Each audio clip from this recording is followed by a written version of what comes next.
Welcome to RotoQL University. My name is Saahil Sud. I've been formerly known as Maxdalury, and I'm the #1 ranked DFS player in the world.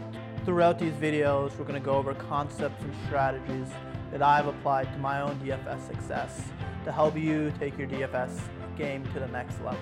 And then finally, we're going to look at how these concepts apply to using RotoQL, our product, to help you become the best DFS player you can be.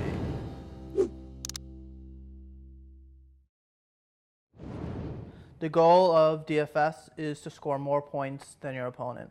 And that really requires putting a lot of research and time and effort into really working hard to select the best lineups you can. That entails making sure you're focused on the process. What are the things that you're doing to making sure that you're getting better and that you're making the right decisions. And also that means taking advantage of all the resources that are available to you. The best players know how to use both their data and their intuition to maximize their winnings. Let's look at some common mistakes people make when they start playing DFS.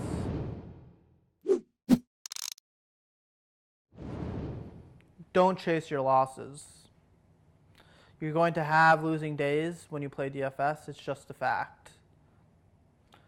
What you don't want to do is increase the amount of risk or play more in an effort to get back the losses that you've had in the previous day or previous week. That's bad bankroll management, something that we'll touch upon later, but is also going to most likely lead to a negative end result with your DFS play. 2, don't be results oriented. What that means is don't focus on how the end result of each day went.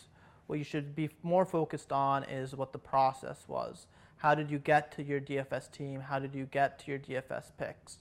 Because analyzing that will help you get more long-term success than just focusing on the short-term result.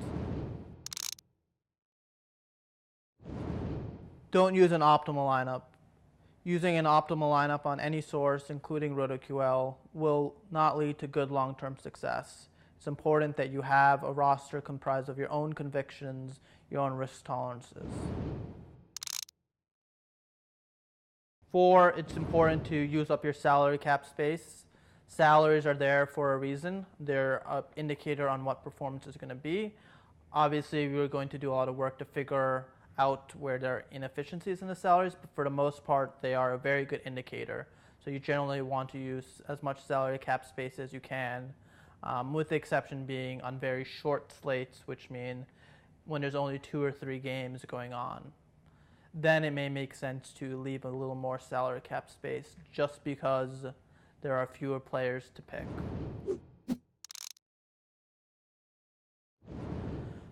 Using a single lineup will force you into making decisions that are very difficult that you may not have the right answer to, as well as limiting your risk to one outcome as well as your upside to one outcome.